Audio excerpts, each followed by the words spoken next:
For what purpose?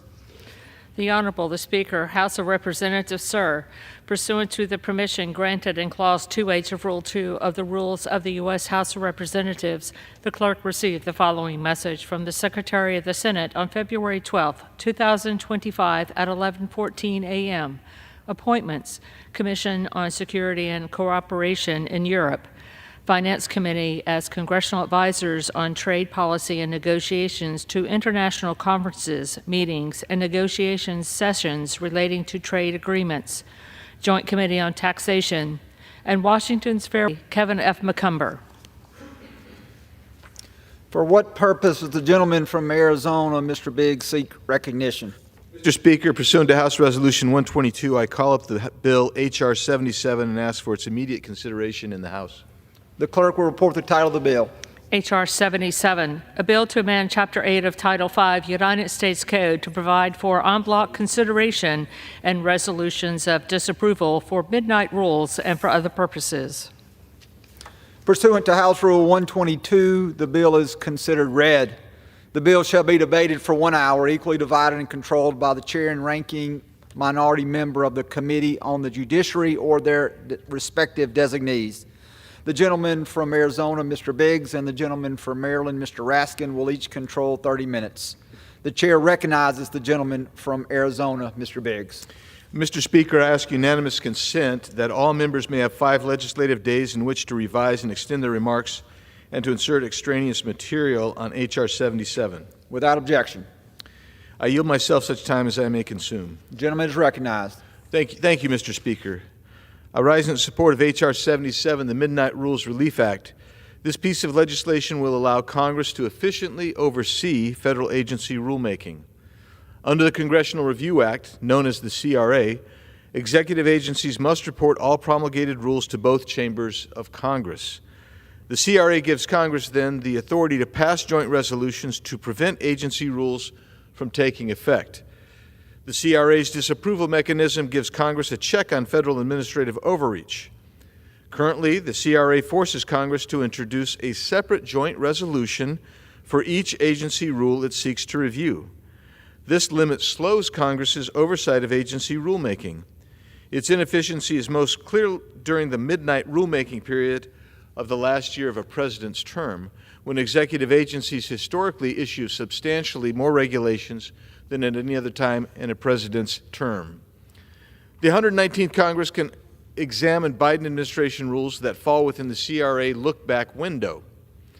This window includes any rule submitted to Congress from August 16, 2024, to the end of the Biden administration. During that period, the Biden administration finalized a staggering 1,406 rules. H.R. 77 would make Congress's oversight more efficient during this midnight rulemaking period. The Midnight Rules Relief Act would allow Congress to introduce joint resolutions considering multiple agency rules during the final year of a president's term. My colleagues on the other side of the aisle may claim that the bill is only an attempt to slow down agency rulemaking, but that's incorrect. There are no provisions in this bill that are designed to slow down rulemaking. Rather, this bill would merely allow Congress to more efficiently exercise the oversight authority it already has and respond to the influx in agency regulations during the midnight hours of the president's final term. My colleagues would also like Americans to believe that this is an effort to repeal every regulation submitted to Congress. But again, that's inaccurate. After reviewing submitted regulations, Congress can pick and choose which rules to overturn, just as we do now. I urge my colleagues to support this legislation, and I reserve the balance of my time. Gentleman reserves. The gentleman from Maryland is recognized. Thank you very kindly, Mr. Speaker, and I yield myself such time as I may consume. Gentleman is recognized. Mr. Speaker, the purpose of the gentleman's bill is not to give Congress the power to undo midnight rules, because Congress already has that power. Under the Congressional Review Act, House Republicans can go to the floor this week and they can try to undo every single regulation that was issued by the Biden administration from August of last year to Inauguration Day. So what does their bill do?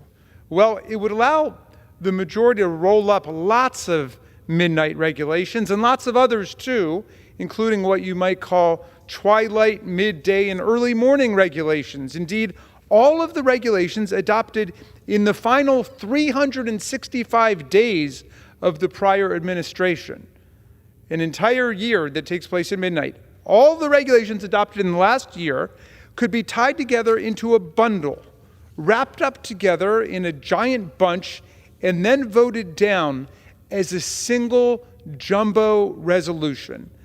This tactic could be used to try to get Congress to eliminate no fewer, by my count, than 355 major regulations from the last year of Joe Biden in one fell swoop, forcing every member to vote either to sustain all of the regulations or to overturn and destroy all of them.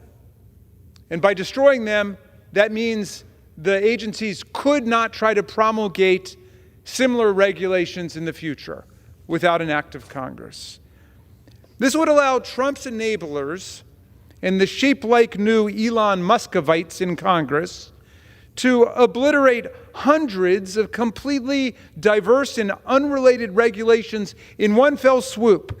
Everything from, these are regulations that were adopted over the last year, everything from removing lead from drinking water, to making cell phones compatible with hearing aids, to creating safety standards for infant bath seats, to implementing the National Suicide Prevention Hotline. Mr. Speaker, the reason that 43 states have constitutional or statutory single-subject rules for policy legislation, initiatives, and referendum is because voting on completely different subjects at the same time is a moronic way to govern and an invitation to political manipulation of the will of the people. What's a member to do if he or she strongly approves of, say, overturning 20% of these rules, but strongly opposes overturning 80% of them? This weird dilemma makes us ask why we would even want to force such a choice. After all, the vast majority of America rejects this whole concept. Well, the obvious purpose of this bizarre legislation is to get Republicans to vote to repeal extremely popular common sense regulations, but then try to enable them to escape the political consequences of doing so. Look, consider some of the Biden administration regulations which they would tuck into this monstrosity omnibus midnight relief resolution, and decide if you're willing to vote to overturn them, even if they're tucked in with some infamous washing machine regulation they love talking about. Consider this one from the Consumer Financial Protection Bureau. It cuts credit card late fees from an average of $32 to $8, meaning your credit card company cannot charge you more than $8 for late fees because the CFPB brought a suit and determined that's the whole administrative cost of a late fee. It didn't say the credit card companies couldn't charge anything, but it said when they're charging you $32, that's just a ripoff. Now, our friends on that side of the aisle want to repeal this regulation because they insist it violates their precious laissez-faire principle. That is, let the credit card companies do whatever they want.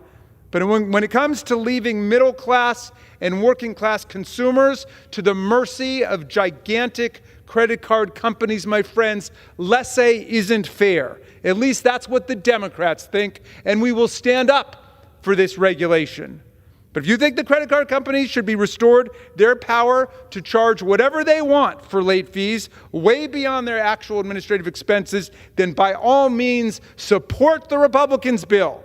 Elon Musk and the billionaires will love you for it.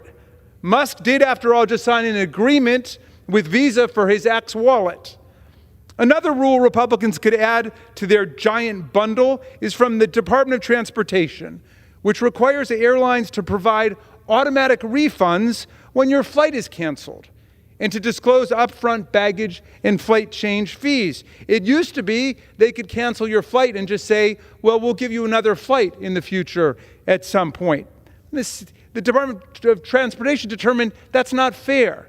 If they cancel your flight, you get a refund, and if you want to fly later or you want to go take a train or find another mode of transportation, you could do it. Now, they could throw that into the big bonfire of regulation destruction they're so excited about, and then you could consign your rights back to the microscopic fine print on the back of your airplane ticket, rather than having the consumer champions at the Department of Transportation trying to stand up for the people. So, if you want the airlines to have that power over you, go ahead and vote for the GOP bill. Support laissez-faire, more laissez-faire for the billionaires. Strike a blow against the reviled Bidenomics. Give yourself all the airline inconvenience you want.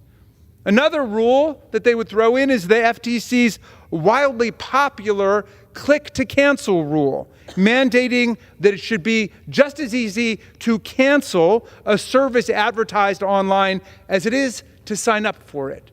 The American people love that, right? If you want to go back to the days when it was easy as ABC 123 to sign up for an online service, but then like the 12 labors of Hercules to try to get out of it when you no longer need it, then by all means support this great laissez-faire Republican bill. Strike a blow against the big, bad, evil, mean, wicked, terrible regulations. If you fall for all that propaganda and you're more afraid of the big, bad, evil regulations than the big, bad, evil corporations, go ahead and vote for it. The unelected billionaire bureaucrat and his nameless, faceless, racist junior bureaucrats in the Muscovite nighttime wrecking ball crew will be thrilled if you vote for it. Another rule that's up for reversal is the CFPB regulation capping bank overdraft fees at $5. My constituents in Maryland, they might not be as rich as some of the constituents over on the other side. They were getting overdraft charges of $35. They didn't like that. So they support the CFPB regulation capping overdraft fees from banks at $5, which is at most what it costs the banks to process it. That practice was costing American consumers, mostly young people, mostly older people, working class people, $5 billion a year.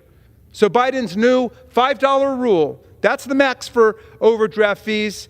Not a rule, a dreadful regulation, cut overdraft fees by more than 80%. And guess what? The banks didn't go bankrupt. They've never been wealthier or healthier. Record profits in the last quarter, even with consumer safety regulation, which we're supposed to be so terrified about. Go ahead, vote for the big banks and Elon Musk and the Republicans, and vote against your own interests. You can lift the $5 overdraft fee. I'd be interested what the gentleman thinks it should be. $30, $40, I don't know. Finally, consider an HHS rule that you could be forced to vote for in advancing the big omnibus package they want. A ban on junk health insurance plans that rip our people off when they need health care the most and are most desperate. That's an HHS rule.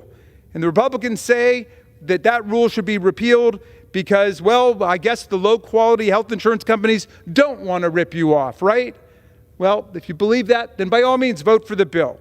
And instead of considering these regulations one at a time on their own merits and then voting on them transparently and publicly as current law requires, as the vast majority of state constitutions and state legislatures require, this Republican bill would give Congress the power to wipe out all of these rules and hundreds of others in one single massive party line vote, which completely pulls the wool over the eyes of the American people. And why do it? They haven't said. They just want it to slide through. Well, they want to throw all these excellent regulations supported by the vast majority of American people in, with a couple regulations that I've heard them talk about when I ask them why they want to do it, about washing machines. All right, say you don't like those washing machine regulations. Make your argument to Congress. Let's debate it and discuss it. Maybe you'll convince me. We'll give it an up or down vote. Each regulation gets its own vote. What's wrong with that? But no, they want to flood the zone with confusion and treat the people like sheep, not citizens. They don't want their constituents to notice the damage they're inflicting on the public good. When I first heard about this legislative ripoff, I actually wanted to get in touch with the distinguished gentleman from Arizona, Representative Andy Biggs, because I remembered that he was the proud and impassioned sponsor of H.R. 91, which he introduced just a few weeks ago, January 16th, 2025, a very impressive bill. Guess what it's called? The One Bill, One Subject Transparency Act. Let me repeat that. The One Bill, One Subject Transparency Act. That's his bill. And I love the fact that he's been fighting for that. His bill, quote, requires each bill or joint resolution to include no more than one subject, and the subject to be clearly and descriptively expressed in the measure's title. Now, the Midnight Regulation Kitchen Sink bill would violate everything that I thought Congressman Biggs believes about the legislative process. Members should be voting on one subject or one regulation at a time, not a dozen different subjects, not 100 different regulations in a single resolution. And the title of the bill should indeed clearly and descriptively communicate exactly what we are voting on, which means one thing. But amazingly, before I could get to find Representative Biggs to tell him that we had to get together across party lines to stop this new monstrosity I heard about, I was told by my staff that he was actually the author of the Midnight Rules Relief Act. I couldn't believe it. I was dumbfounded and gobstopped. The lead sponsor of the One Bill, One Subject Transparency Act was now advocating this massive conglomeration of subjects and regulations, a huge legislative stew, a gumbo where poison pills and healthy vegetables are mixed up freely into one toxic, indigestible, incomprehensible meal. Amazing to me. This is the cynical tactic that I thought my friends in the Freedom Caucus have for years been complaining about. The passage of bewilderingly complex and inscrutable legislation covering way too many subjects at once. As Mr. Biggs' press release on his bill stated, too often congressional leaders use must-pass bills as methods for passing laws that may have failed if considered on their own. And I'll have some more to say about things that he has said about it in the past. But look, he had a solution to all of these tactics of political dishonesty. The One Bill, One Subject Transparency Act would require that every bill considered by the House encompass no more than one subject at a time. Let me repeat that. No more than one subject at a time. And if a bill addresses two or more, guess what? The bill becomes void. And so I'm going to stand up for that principle today that I thought once unified us. Borrowing from his own statements, I have proposed also an amendment to the Midnight Rules Relief Act. Using language taken directly from his legislation, verbatim, I propose that any resolution we consider overturning agency regulations should be limited to a single subject. And if the resolution attempts to nullify regulations in two or more diverse areas, the resolution becomes, of course, null and void. The whole point of the One Bill, One Subject House Republican movement, led by the distinguished gentleman from Arizona, is that Congress should not be destroying legislative transparency or accountability by shoving unrelated packages into a single moving legislative vehicle. By the way, please spare me any lame rebuttal that we don't have time to actually do our jobs and hear each bill on its own, an argument that my Freedom Caucus friends have rightfully shown contempt for when raised in the past. If you want to repeal the $5 bank overdraft fee or the clean water rule or the click-to-council rule, be my guest. We have all the time in the world to debate why you want to overthrow the $5 bank overdraft rule. This week, the Republicans have brought a grand total of 3 bills to the floor, I think it is. We had some procedural minutia. 3 bills. We've got nothing but time here They've got no agenda. Their whole agenda has been sidelined and supplanted by Elon Musk, who I thought was the fourth branch of government. Now he seems to be the first branch of government, too, as my colleagues across the aisle simply want Elon Musk to do their jobs. We got members in committee thanking him for doing such great oversight. Gee, I thought that Chairman Comer on the Oversight Committee was supposed to be doing oversight. I didn't think we needed a new fourth branch of government called Elon Musk to do that, completely lawless and reckless and replete with conflicts of interest. But I digress. 24 resolutions of disapproval of specific regulations have actually been introduced in this Congress. You know how many of those resolutions of disapproval have been taken up in committees of jurisdiction? 0. You know how many have been brought to the floor of the House by my colleagues who are so exercised about big, bad, terrible, evil, mean regulation? None of them. They've not brought a single regulation forward.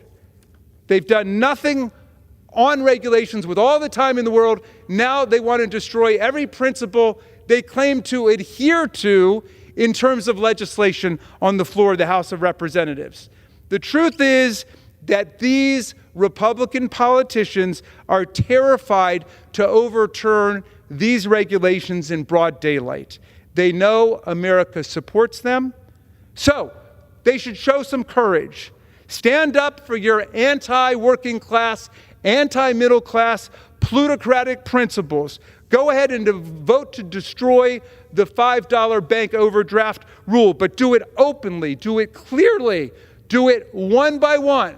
Take each one on. We'll stay here with you all day. We'll even work a 9-to-5 day, something we haven't seen around here in a long time. We'll work 8 hours, we'll work 12 hours. If you want to get into the details of it, let's do our jobs, for real. I dare you, all you single subject zealots out there, oppose this embarrassing, humiliating Midnight Rules Relief Act. I reserve. If all members will please direct their remarks to the chair. At this time, the chair recognizes the gentleman from Arizona. Thank you, Mr. Chairman. I appreciate the good humor that came from the other side of the aisle. It had me in stitches. I don't really believe that the gentleman was chasing me around because he wanted to sign on as a co-sponsor of my single subject rule. He knows where to find me. I'm in committees with him. He could have done it. Didn't do it.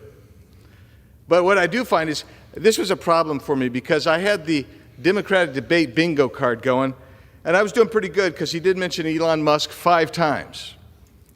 He mentioned billionaire 3 times and unelected billionaire 1 time. And I had those on my card.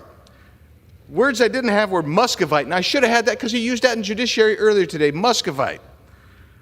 I also didn't have flood the zone, and I also didn't have gobstopped. I missed those on the bingo card for today. But I do find it really intriguing, his attempt to try to distract us from what this bill does. But I do say the last thing here before I yield to my friend from California.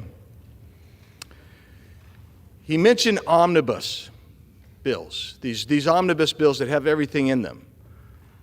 And he called them moronic. No doubt I agree with him. The Inflation Reduction Act was moronic. With that, Mr. Chairman, I yield such time as he may consume to my friend from California, the gentleman, Mr. Kevin Kiley. The gentleman is recognized. Thank you, Mr. Speaker. To my friend from Maryland, I would say that one of the nice things about this bill that we're considering is that it allows us, if there's any good Biden-era regulations out there, they can stay. We can simply choose to disapprove of the bad ones, of which there are quite a few. And then to this idea that we can't disapprove of regulations as a batch because we need to have a debate over each and every one in this rarefied chamber, I'd point out that there was no debate at all in this chamber for any of those regulations when they were imposed by the agencies. We had no role whatsoever. And so this act allows us to reclaim our legislative authority and our role in the policymaking process going forward. So, Mr. Speaker, I am proud to support the Midnight Rules Relief Act because President Joe Biden went on a regulation binge in his last few months in office. From August 1st of last year through the end of his presidency, there were 1,524 new regulations issued. This bill today will allow us to press the reset button and to have a more considered process for policymaking when it comes to all of these different areas affected. So there are three main reasons I think that this is a good idea. The first has to do with the nature of regulations themselves. The death by a million cuts that's being felt by every industry, every sector throughout our country. When it comes to energy projects to make our country energy independent, when it comes to transportation projects to make our roads safer and to alleviate traffic, when it comes to forest management projects, when it comes to just about anything you can think of, when it comes to being a small business owner, the sheer weight of regulation after regulation after regulation is making it unduly difficult to build, to grow, to expand, to empower people, to hire, to move us towards the prosperity that this country is truly capable of. Secondly, there's a question of democratic legitimacy.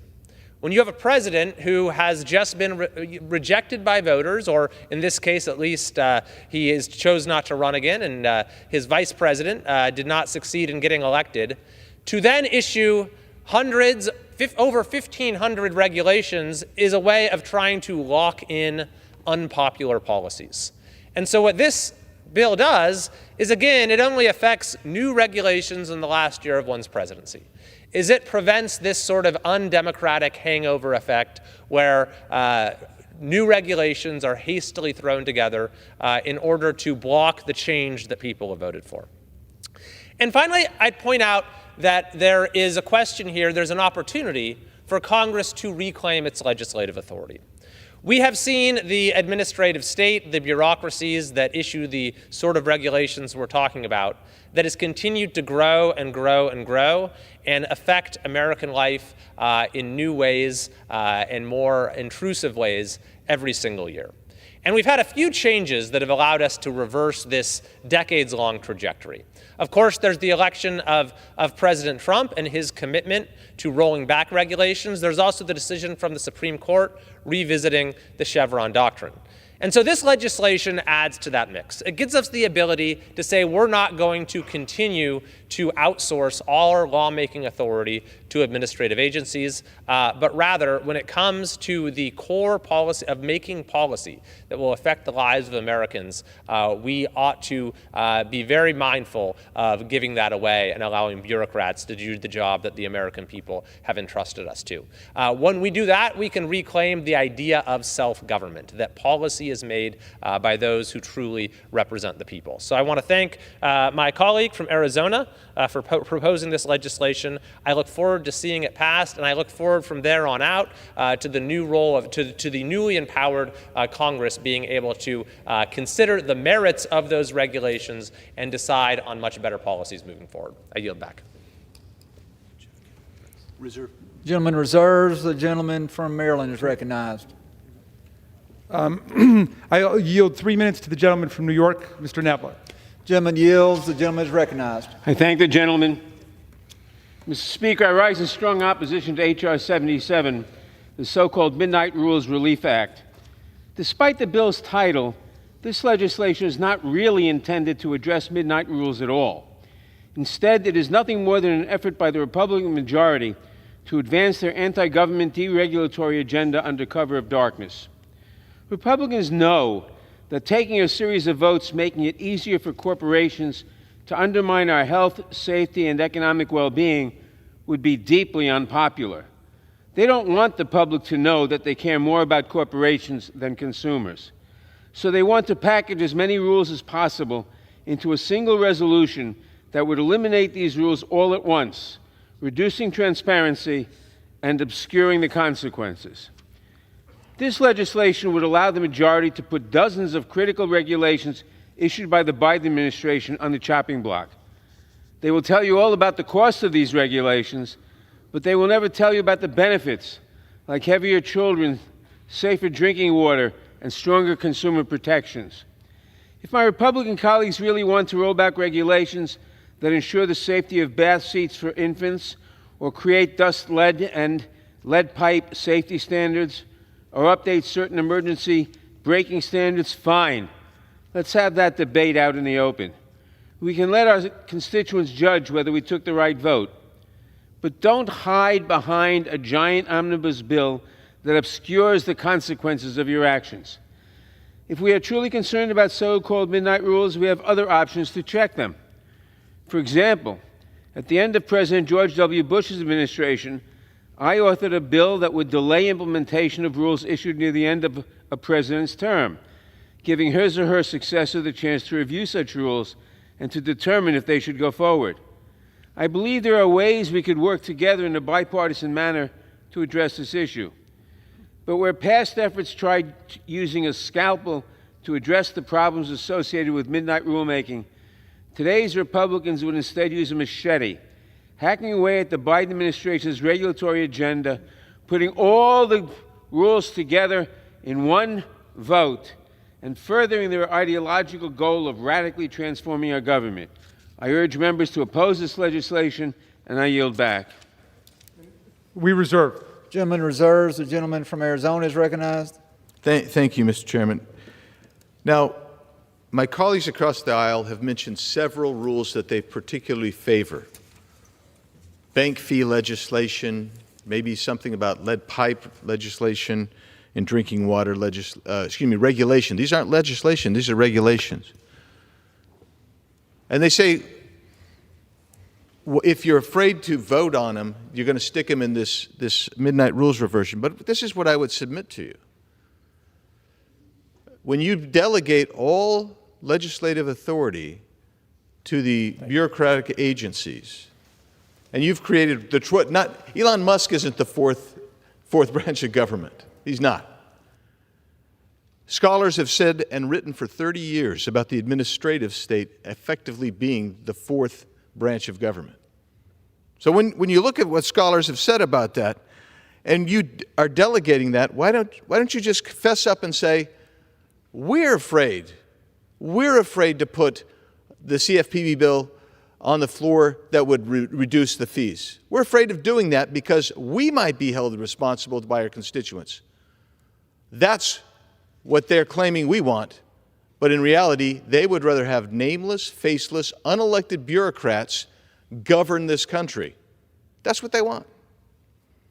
So when you look at that, I find myself saying, if you want to preserve the separation of powers, it may be gone, but we can actually reinstitute it.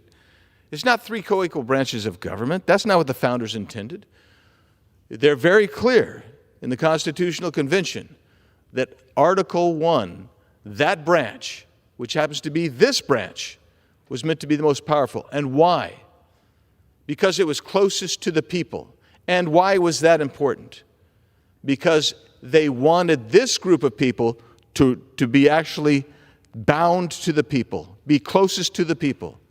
But when you do what the Democrats want to do, which is actually delegated on over to the executive branch and to the bureaucracies, off to La La Land, and not really ever have an effective way to review it, that's what they would prefer, because it makes this body less accountable.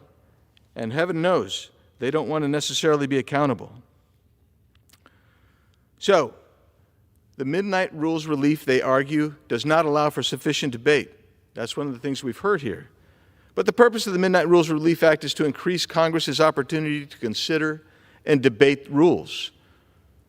Because of an influx of rules at the midnight hour, the last few months of a president's term, which my colleague from New York just mentioned, he called it, I believe, the Biden regulatory agenda. Yes, that's what it is. It's the Biden regulatory agenda. It's not the Democrats' elected official agenda, nor the Republicans. It's not these elected officials' agenda. It's not even President Biden's agenda, except for it's been done by a regulatory agency. They like that over there. Congress becomes overwhelmed when you do 1,400 or 1,500 of those rules in the last few months.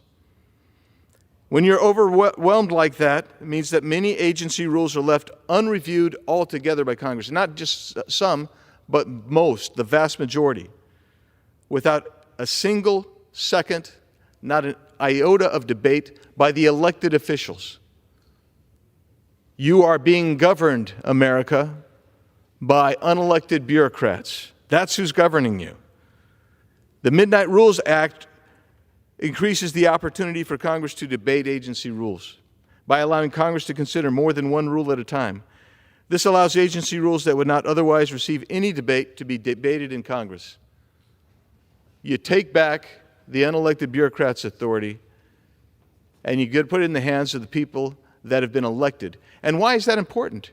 Because we are meant to be accountable to the people. The reason that the House had the purse strings to it is because we were closest to the people. We're meant to be more accountable to the people. Prior to the 17th Amendment, the states had their authority and their rights preserved and protected by the U.S. Senate. But now the U.S. Senate is just a bunch of glorified national politicians. So what I would suggest to you is if you want to take back the legislative authority, and if you want to actually have people who are accountable, then you need to pass the Midnight Rules Relief Act, and I'll reserve.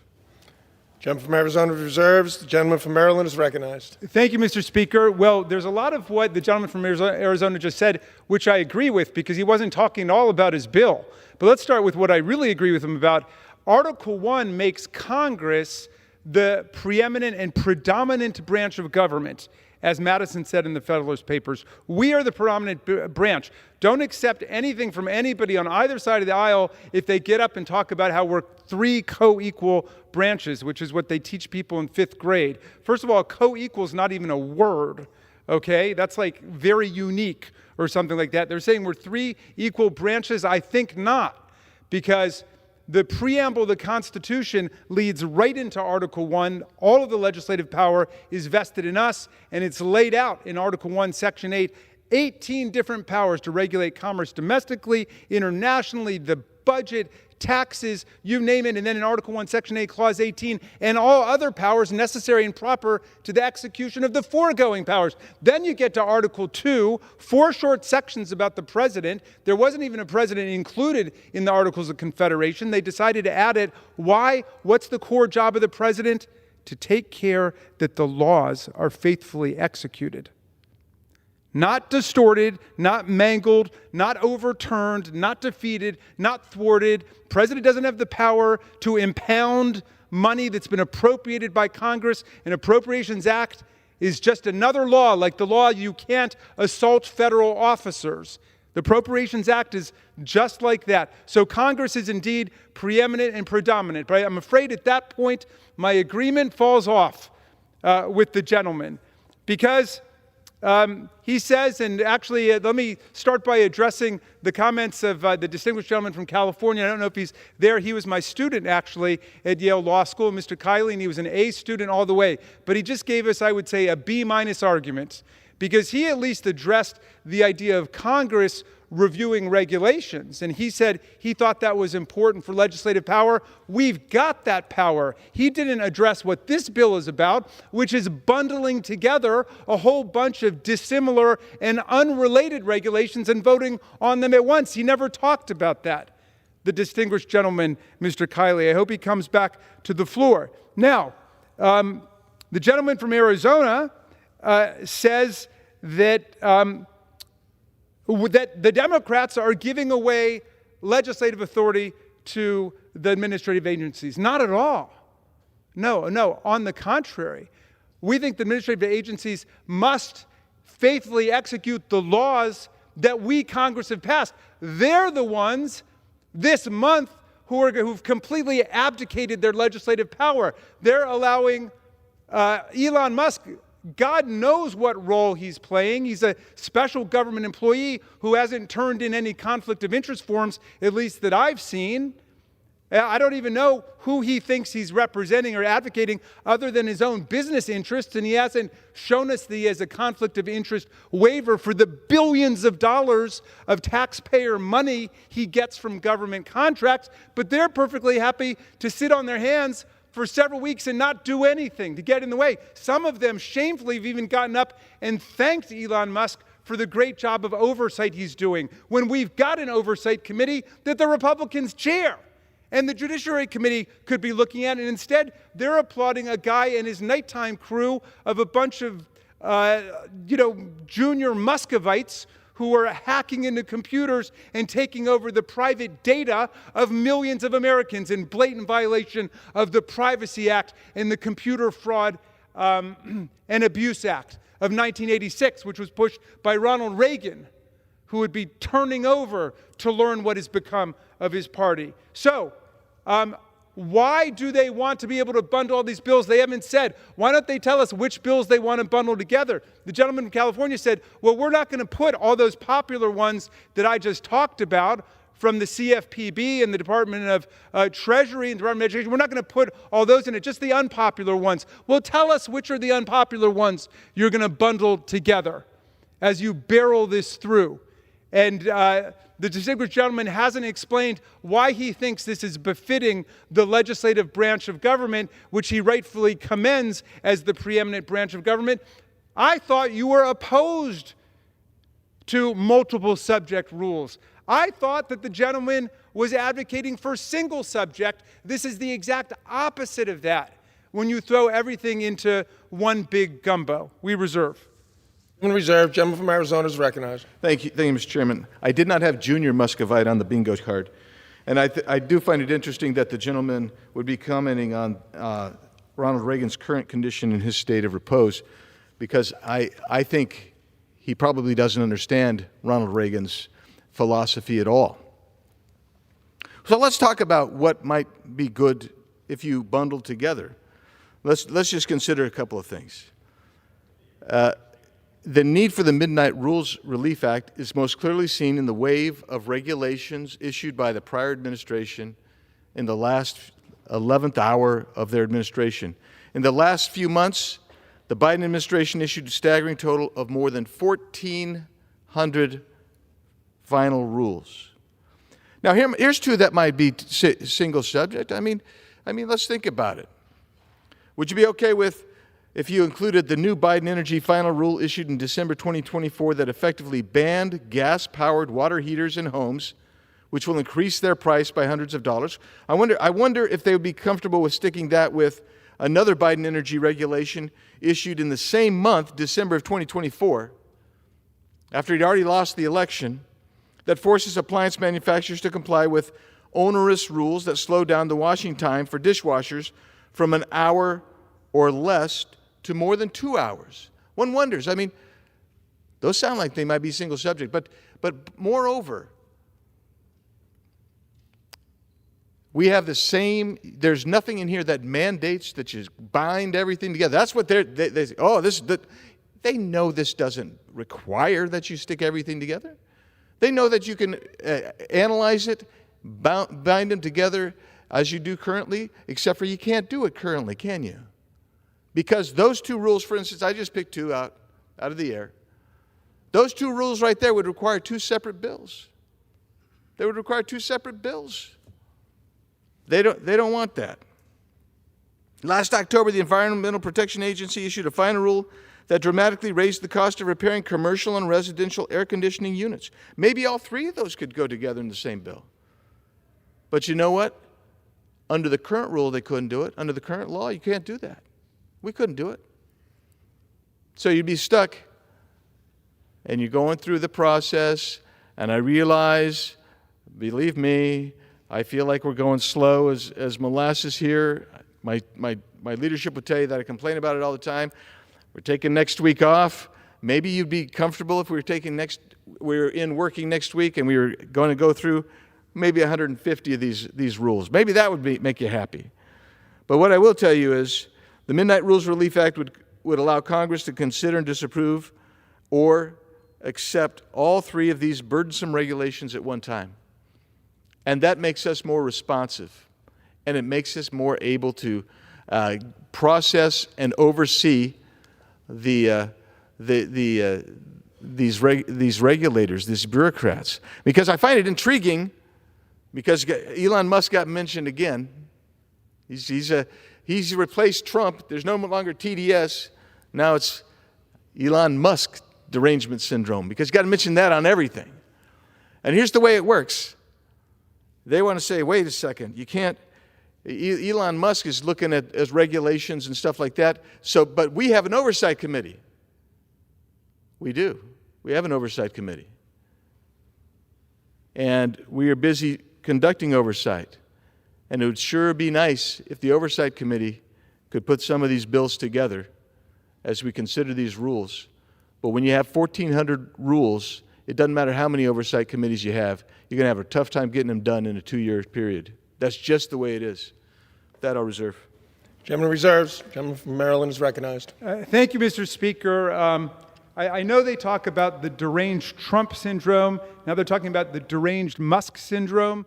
I do know that Steve Bannon has described him as a truly evil individual, so I understand that there are major conflicts emerging over there. In any event, back to the merits of the bill. I have to adjudicate the merits of this bill by the lack of coherence and energy and passion with which my normally passionate and eloquent colleague is operating today. One can barely torture out an argument from everything he's saying for the bill, and I notice there's no one left on his side who wants to be associated with it in any way. But I'm going to go ahead and yield 2 minutes to my colleague from California, Ms. Jacobs.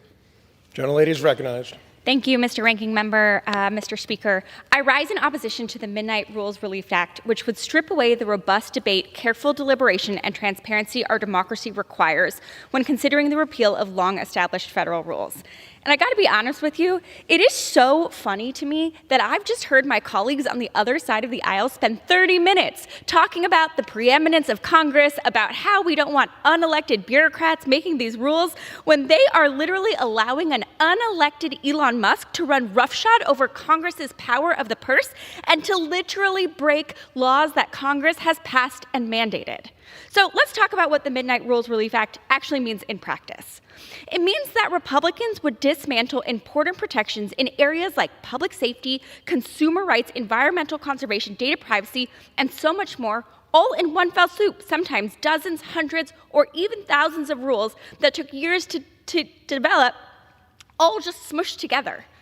Things like safeguards against lead in our drinking water, rigorous safety standards for baby products, anti-smoking measures for youth, and consumer protections from shady business practices. In one hasty move, these protections could vanish without thorough debate or transparent decision-making. Those federal rules and so many more could be wiped out in the blink of an eye, without substantial debate, without sufficient transparency, without allowing the American people to know why we're repealing these rules, or what conflicts of interest might be at play, especially from Elon Musk. For this reason, at the appropriate time, I will offer a motion to recommit this bill back to committee.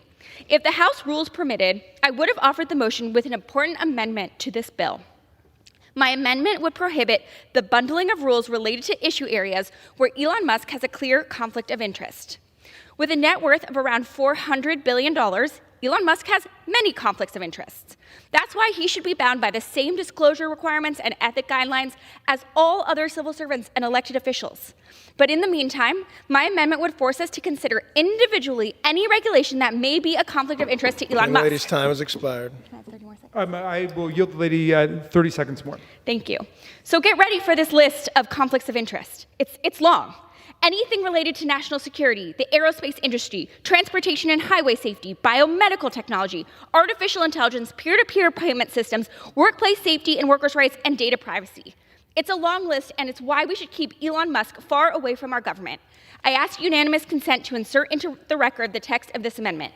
Without objection. I hope my colleagues would join me in voting for the motion to recommit. I yield back, Mr. Ranking Member. We reserve. Gentleman reserves. Gentleman from Arizona is recognized. Yes, Mr. Chairman, surely it must have snowed in Arizona last night. I thought I heard the gentleman agree with Steve Bannon. Hell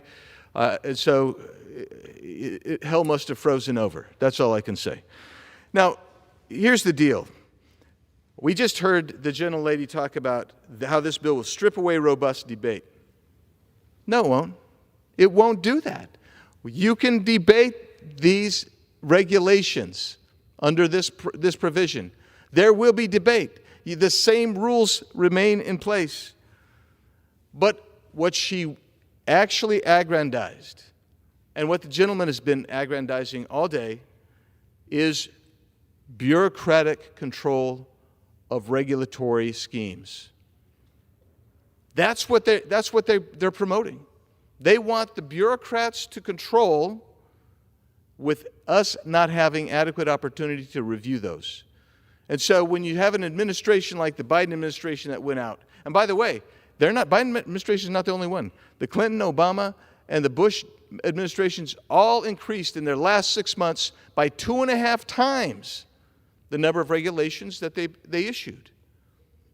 And those end up staying in place because there is not capacity under the current law to review those regulations and actually debate them. My bill actually does the opposite of what they're suggesting. It actually brings us in as members of Congress to review, debate, and discuss and decide if we want to accept or reject those bureaucratic rules. And for the other aspect of this, before I reserve again, I'll just say this. If you like those regulations, then why don't you put them in a piece of legislation and promote them yourself? With that, I'll reserve. Gentleman reserved. Gentleman from Maryland is recognized. Why don't we put in legislation? I would love to. If your leadership would allow us to bring it to the floor to cap bank overdraft fees at $5, let's do it. I'll take all these consumer public safety regulations, turn them into bills, and bring them on the floor. As soon as you get an agreement from your leadership to do that, they don't even want to vote on the horrid bills that you bring forward, much less the excellent bills that we've got. Mr. Speaker, the bottom line is this. If you want to defend the $5 overdraft rule, if you want to defend the ban on junk health insurance, then vote against their bill. But if you want to get rid of all this public safety regulation, then go ahead and support their bill. Very simple. The gentleman amazingly says in answer to my colleague from California, there will be time to debate the regulations. Their bill would allow for 355 major regulations to be bundled together so they could get away with just one vote. They would twist their arms to vote for that one vote for all the special interests out there who want to get rid of it. Do you know how much time there would be to debate on each regulation if we had the normal 1-hour rule? As you know, as we're operating under right now, each side gets 30 minutes. At 60 minutes, we would be able to spend 10 seconds on each of those regulations. 10 seconds. And the gentleman assures us there will be ample time to do it. Come on, get real, be serious. This is an attempt to destroy the public interest in a way that the gentleman knows is an absolute travesty in terms of the integrity of the legislative process. He's the author of the one subject, one bill legislation. He's the author of it, and this bill is the absolute antithesis of it. Mr. Chairman, I would just like to ask unanimous consent to enter in the record 2 letters of opposition, one from the Coalition for Sensible Safeguards and one from Earth Justice. Without objection. Gentleman from Arizona is recognized. Thank you, Mr. Chairman. How much time?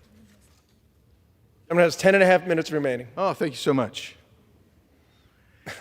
So, when I consider everything that was just said, and what a travesty this bill is, and how hard and offensive this bill is, I find it intriguing. I find it intriguing. I'm not sure, just like I'm not sure I can accept that he was chasing me down because he wanted to sign on to my single subject bill. I'm not sure that his math is right on the 10 seconds to discuss, to debate a case, each bill, each regulation. No, I won't yield, sir. You had your 30, sir. You had your 30. The reality is, this bill has the potential to bring back into control and authority the legislative power that has been so wrongfully and wholly without oversight delegated to these agencies that are out there. It has resulted under Democrat and Republican administrations in regulations that impact every aspect of every American's life,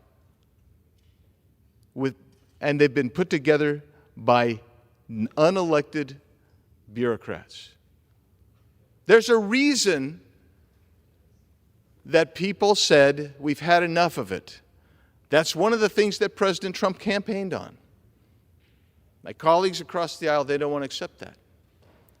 But the bottom line is this: the meddling that goes on in every aspect of your life. They want to control whether you can have a gas heater in your home. They don't want that. But by golly, they're going to pass an omnibus bill that spends trillions of dollars. And then they're going to complain because we're bundling a few regulations together. There is no requirement that you bundle every regulation together. There's no requirement that you bundle all of them together. There's no requirement that you bundle two together. This bill merely allows that to take place. And I've mentioned several of what those rules may be, that would actually be within the same subject even. But the bottom line is this: if we don't do it, the bureaucrats are going to continue to run this place, they're going to run the country, and the American people will have no recourse. This gives them recourse. We're the ones who are elected, not the bureaucrats.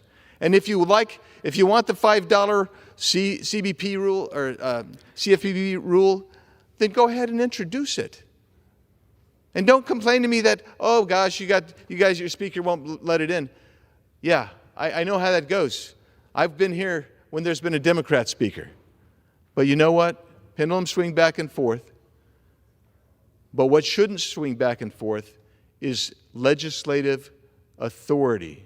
We are the predominant power amongst the separation of powers, the three branches of government. And there should not be four. But now scholars will tell you there is a fourth. It's the administrative state. This curbs the administrative state. That's why this is so important. I urge my colleagues to support this bill and pass this bill. With that, I yield the balance of my time. Gentleman from Arizona yields. All time for debate has expired. Pursuant to House Resolution 122, the previous question is ordered on the bill. The question is on engrossment and third reading of the bill. Those in favor say aye. Aye. Those opposed, no. No. The ayes have it. Third reading. A bill to amend Chapter 8 of Title V United States Code to provide for en bloc consideration and resolutions of disapproval for midnight rules and for other purposes. For what purpose does the gentlewoman from California seek recognition? Mr. Speaker, I have a motion to recommit at the desk. The clerk will report the motion. Ms. Jacobs of California moves to recommit the bill H.R. 77 to the Committee on the Judiciary.